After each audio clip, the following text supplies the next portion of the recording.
Whiskey is made all over the world. Scotch is a type of whiskey from Scotland. There's Irish whiskey. There's Jack Daniel's, which is a Tennessee whiskey, which is different to bourbon, which is an American whiskey made from corn. And then there's Canadian whiskey.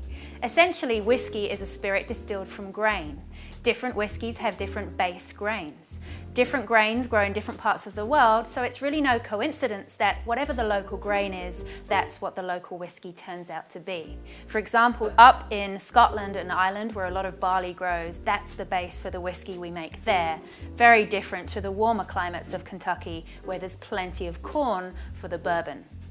Each country also has a very strict law around the production of its whiskey. For example, in Scotland, whiskey must be matured for at least 3 years, whereas in the US it's a minimum of 2 years. Now, these things also depend on the climate and the flavors of the different types of oak that's used. All of this will result in a very different style of whiskey.